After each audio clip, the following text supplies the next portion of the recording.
नमस्कार दोस्तों, आज हम आपके लिए लेकर आए बेहद रोचक कहानी। क्या आप जानते हैं कि एक बार भगवान गणेश को धारण करना पड़ा था स्त्री का रूप, और क्यों? आइए जानते हैं हमारे इस वीडियो में। महिलाओं को हमारे समाज में कहीं न कहीं कमजोर माना जाता है, लेकिन हमारे भगवान ने कभी भी स्त्री रूप को कमजोर नहीं माना। एक तरफ जहाँ दुर्गा, सरस्वती, माँ लक्ष्मी, काली, पार्वती माता है, तो कहीं ऐसा भी हुआ जब भगवान को स्त्री के रूप में आना पड़ा। सृष्टि के पालनहार भगवान विष्णु, रचयिता ब्रह्मा, हनुमान जी, इंद्र, सभी ने कभी न कभी स्त्री का रूप धारण किया और समाज का कल्याण किया है। उनके स्त्री बनने के पीछे की वजह जो भी रही हो, लेकिन उद्देश्य तो एक ही था कि समस्या के समाधान के लिए स्त्री की आवश्यकता पड़ी। ऐसी एक घटना एक बार हुई जब भगवान गणेश को स्त्री का रूप धारण करना पड़ा। गणेश भगवान माता पार्वती और भगवान शिव के पुत्र हैं। इन्हें बहुत ही पूजनीय माना जाता है। कहा जाता है कि कोई भी शुभ काम या पूजा शुरू होती है तो भगवान गणेश का नाम लेकर ही की जाती है। पुराणों में गणेश जी के स्त्री रूप का वर्णन किया गया है। गणेश जी पहले विनायक रूप में थे और उनके स्त्री रूप का नाम विनायकी जाना जाता था। वन दुर्गा उपनिषद में भी गणेश जी के स्त्री रूप का वर्णन मिलता है। एक पौराणिक कथा के अनुसार एक बार अंधक नाम का एक दैत्य था जो बहुत ही क्रूर था। एक दिन उसने माता पार्वती के साथ जबरदस्ती की और उनको पत्नी बनाने की कोशिश करने लगा। ऐसे में माता पार्वती ने अपनी सहायता के लिए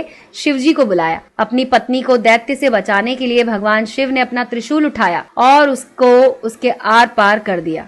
हालांकि अंधक की मृत्यु उससे नहीं हुई और त्रिशूल के प्रहार से उसके रक्त की एक एक बूंद राक्षसी अंधका का निर्माण होने लगा। माता पार्वती समझ गईं कि दैवीय शक्ति के भीतर दो तत्व मौजूद होते हैं। पहली पुरुष जो मानसिक रूप से सक्षम बनना है और दूसरा स्त्री जो उसे शक्ति दे रहा है। माता पार्वती समझ गईं कि शिव के प्रहार से पुरुष तत्व तो खात्मा हो रहा है, लेकिन स्त्री तत्व का खात्मा करने के लिए स्त्री की जरूरत होगी। उन्होंने सभी देवियों को आमंत्रित किया जो शक्ति का रूप हैं। माता पार्वती के बुलाने पर देवीय शक्ति अपने स्त्री रूप में प्रकट हो गई। अंधक दैत्य के खून गिरने से पहले ही उसे अपने अंदर समा लिया, जिससे राक्षसी अंधका का आकार घटने लगा।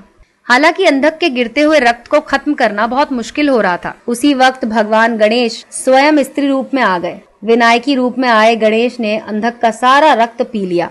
ये इस तरह से हुआ कि गणेश जी समेत सभी दैवीय शक्तियों के स्त्री रूप से अंधका का खात्मा हुआ। गणेश जी के स्त्री रूप की पहचान 16वीं सदी में हुई थी। विनायकी का शरीर माता पार्वती का था, लेकिन मुख हाथी के समान था। तो दोस्तों, ये थी पौराणिक कथा जब भगवान गणेश ने लिया था स्त्री रूप। तो कैसी लगी आपको हमारी ये कथा? हमारे वीडियो के कमेंट सेक्शन में लिखकर आप हमें जरूर बताएं। जुड़े रहें चमत्कारी टोटके के साथ।